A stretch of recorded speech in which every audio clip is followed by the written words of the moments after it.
नमस्कार, मैं हूं ताबिश हुसैन। डेमोक्रेसी के एक और एपिसोड में आपका स्वागत है। यहाँ पर हम ऐसी दिक्कत की बात करेंगे जो हो सकता है आप भी उससे दो चार हो या फिर आपको अंदाजा ना हो कि ऐसी परेशानी से भी आपका सामना हो सकता है। ये दिक्कत जुड़ी हुई है दिमाग से। ब्रेन फॉग नाम का एक शब्द जो है वो आजकल सोशल मीडिया पर तैर रहा है और ये क्या परेशानी है इसको बेहतर तरीके से इस वीडियो में जो है वो हम समझेंगे। लेकिन इतना आप समझ लीजिए कि इसमें जो दिक्कत होती है वो कुछ इस तरह की है कि लोग भूलने लग जाते हैं, कंसंट्रेशन जो है वो उनका प्रभावित होता है। अब बहुत सारी वजहें इसकी हो सकती हैं। एक वजह सोशल मीडिया का अत्यधिक इस्तेमाल भी कही जा रही है, बहुत ज़्यादा स्क्रीन टाइम भी कही जा रही है। तो आखिर क्या होता है ब्रेन फॉग और क्या इसकी वजहें हो सकती हैं जिस वजह से ये समस्या जो है वो लोगों के सामने आ रही है या आ सकती है और इससे कैसे आप बच सकते हैं, इसकी हम बात करेंगे। लेकिन सोशल मीडिया का जो है एक वजह इसमें बताया जा रहा है, तो उससे जुड़ा हुआ एक सवाल हमने आपसे पूछा था। सवाल ये था कि क्या आप सोशल मीडिया पर ज्यादा समय बिताने के बाद मानसिक थकान महसूस करते हैं? आजकल सोशल मीडिया पर बहुत ज्यादा वक्त लोग जो है वो बिताते हैं। आप और हम सब बहुत ज्यादा इस्तेमाल करते हैं सोशल मीडिया का, तो उससे जुड़ा हुआ सवाल था। तो 70% का ये मानना है कि हाँ, मानसिक थकान वो महसूस करते हैं और 30% का मानना है कि मानसिक थकान जो है वो महसूस नहीं करते हैं। लेकिन स्क्रीन टाइम अगर आप मोबाइल में अपने देखते हो तो वो भी नोटिफिकेशन देता है कि कितना आप औसत रोज का स्क्रीन टाइम जो है वो इस्तेमाल कर रहे हैं, यानी मोबाइल में आप लगे रहते हैं, वो बताता है। और ये बहुत ज्यादा अगर होता है तो अलग अलग तरह की दिक्कतें इससे होती हैं। बहरहाल वापस लौटते हैं हम ब्रेन फॉग पर, इस पर चर्चा करते हैं। दीपक रहेजा जी हमारे साथ जुड़ रहे हैं, उनसे और बेहतर तरीके से समझते हैं कि ये दिक्कत आखिर क्या है और इससे कैसे जो है बचा जा सकता है। दीपक जी, बहुत शुक्रिया आपका हमारे साथ जुड़ने के लिए। तो ये सवाल जो हमने पूछा था मानसिक थकान को लेकर, इस पे हम वापस आएंगे। लेकिन ये जो ब्रेन फॉग, ये जो चर्चा में चल रहा है इस वक्त, ये वर्ड, इसको जरा आप समझाइए कि ये आखिर है क्या? देखिए, जाहिर सी बात है, जैसा नाम है कि आपके दिमाग के ऊपर एक तरह का पर्दा, एक तरह की झल्ली सी महसूस होना। फॉग यानी धुंध। आप धुंध सी में महसूस करें, आप स्पेस्ड आउट महसूस कर रहे हैं।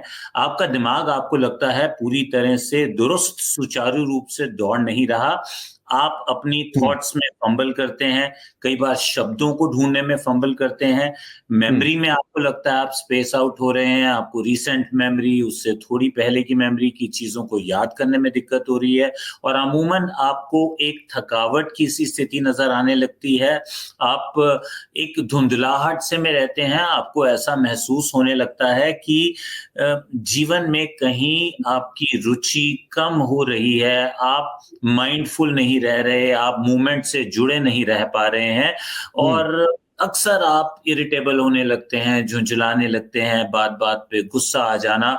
और जब आप कारण तलाशने की कोशिश करते हैं तो आपको कारण समझ नहीं आता। ये कुछ संकेत हैं कि आप एक क्रॉनिक, लंबे समय से खिंचते हुए उस धुंध के, जिसको ब्रेन फॉग का नाम दिया जा रहा है। लेकिन यहाँ पर दीपक जी जो सिम्टम्स बताए जा रहे हैं इसके बहुत सिमिलर हैं कि इसकी और भी कई वजहें हो सकती हैं। हो सकता है आपको किसी शरीर में किसी कमी की वजह से ये हो रहा हो या और कोई वजह हो। तो क्या लक्षण, क्या वजहें हैं इसकी जो आपको लगता है कि एक वजह बन रही है? इसकी कुछ आदतें हैं या कोई वीकनेस है?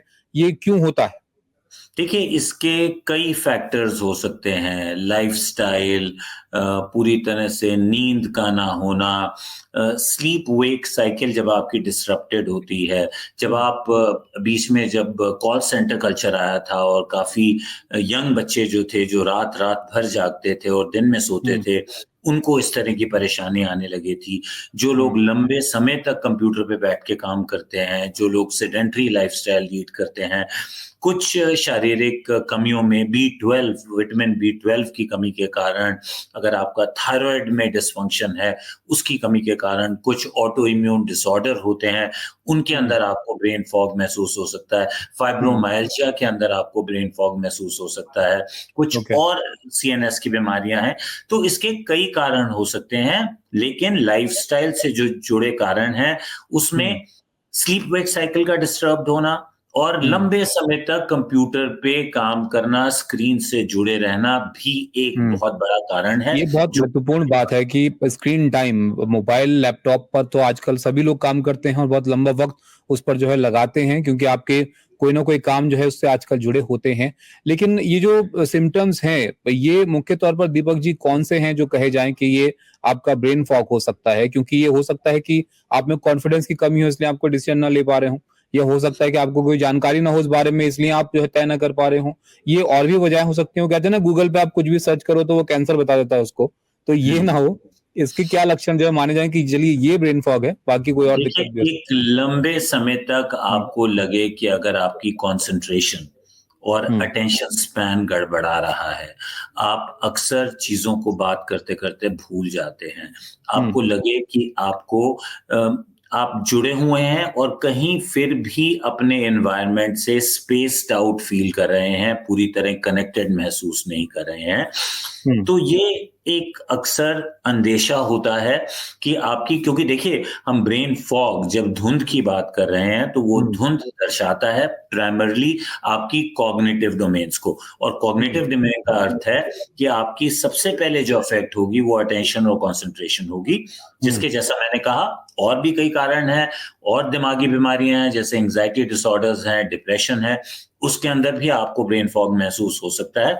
लेकिन हुँ, अगर ये सारे लक्षण नहीं हैं, आप क्लिनिकल डिप्रेशन से डायग्नोज नहीं हुए हैं, अगर आपको कोई और शारीरिक बीमारी नहीं है, कोई मेजर शरीर में न्यूट्रिशनल डेफिशिएंसी नहीं है, आप कोई ज़्यादा दवाइयाँ नहीं ले रहे जिसका साइड इफ़ेक्ट हो सकता है कि आपको ब्रेन हुँ, फॉग हो, तो अगर आप एक एक बाकी चीज़ों के इंटैक्ट सेंसोरियम में, इंटैक्ट परिस्थिति में अगर आपको अपनी अटेंशन और कंसंट्रेशन के लंबे समय तक सिम्पटम महसूस हो रहे हैं, तो आप ब्रेन फॉग।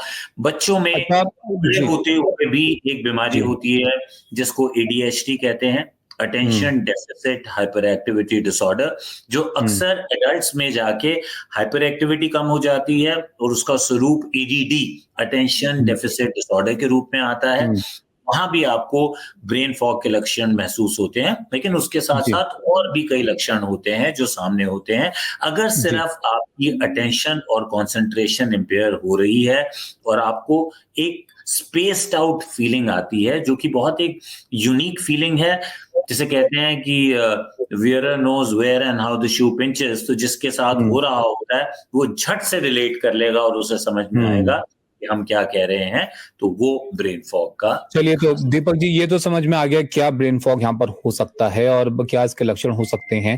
लेकिन इसमें सोशल मीडिया का कितना रोल आप समझते हैं? यहाँ पर जैसे कि हमने सवाल यहाँ पर पूछा था, तो मानसिक थकान महसूस करते हैं 70% लोग सोशल मीडिया के इस्तेमाल से। तो क्या सोशल मीडिया, मोबाइल का ज़्यादा इस्तेमाल भी इसकी एक वजह हो सकती है?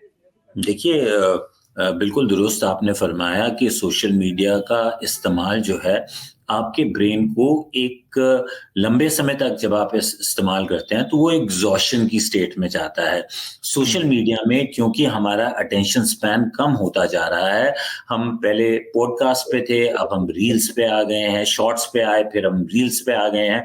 तो आप जब जल्दी जल्दी चीज़ों को पलटते हैं, तो जिन चीज़ों से आपकी दिमागी वर्जिश होनी चाहिए, आपका हुँ। कॉग्निशन का इज़ाफ़ा होना चाहिए, वो नहीं हो रहा, तो लोगों का एक अटेंशन स्पैन कम होता जा रहा है और वो भी एक मूल कारण बनता जा रहा है इस ब्रेन हुँ। फॉग का।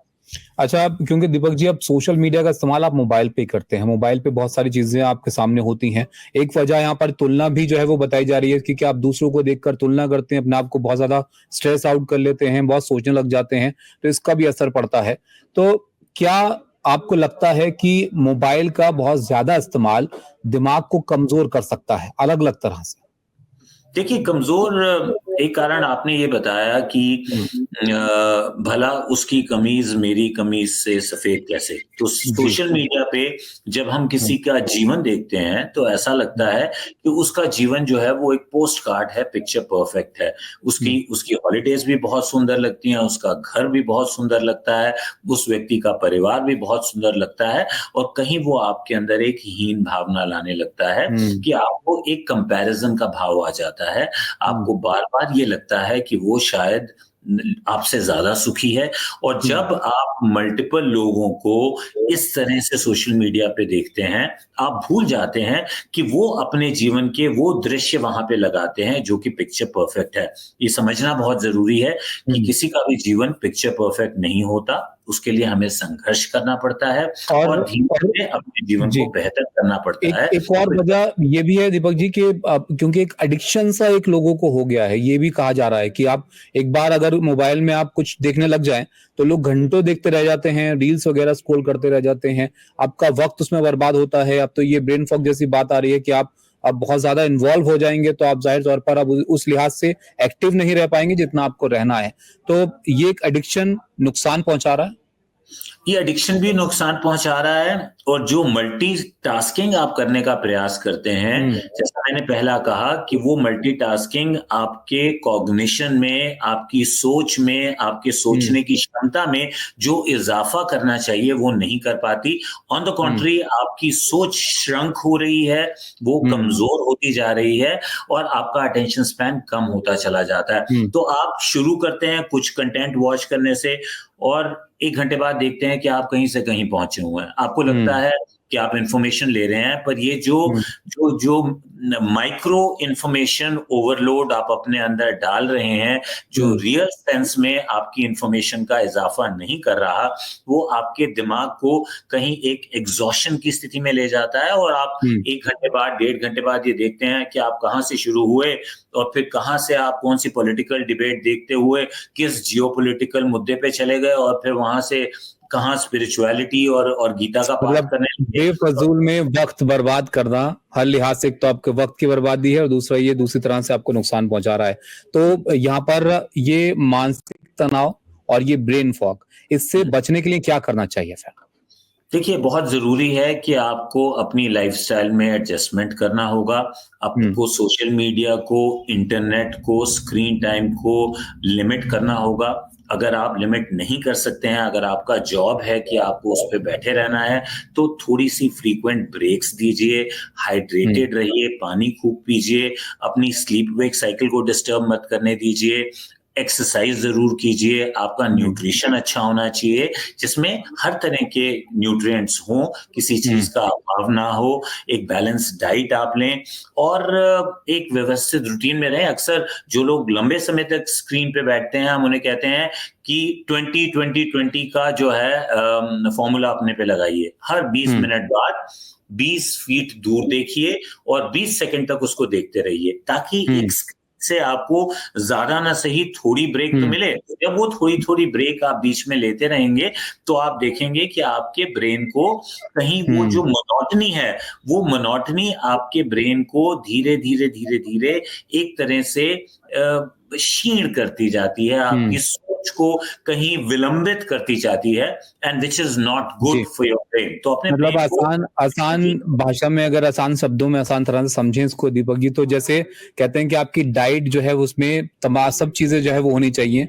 सारे न्यूट्रिएंट्स की तरह इसलिए आपकी जो रूटीन है उसमें भी तमाम चीजें शामिल होनी चाहिए ये ना हो कि आप एक ही तरह की लाइफस्टाइल जो है वो जी रहे हैं या एक ही तरह का काम आप करते चले जा रहे हैं और बाकी चीजों को आप दरकिनार कर दे रहे हैं बहुत शुक्रिया आपका हमारे साथ जुड़ने के लिए दीपक जी और विस्तार से समझाने के लिए कि ये किस तरह की दिक्कत है और इसमें क्या आपको करना चाहिए एहतियात के तौर पर तो ये था इस हफ्ते का डेमोक्रेसी अगले हफ्ते फिर जुड़ेंगे आपसे एक और मुद्दा लेकर तब तक के लिए नमस्कार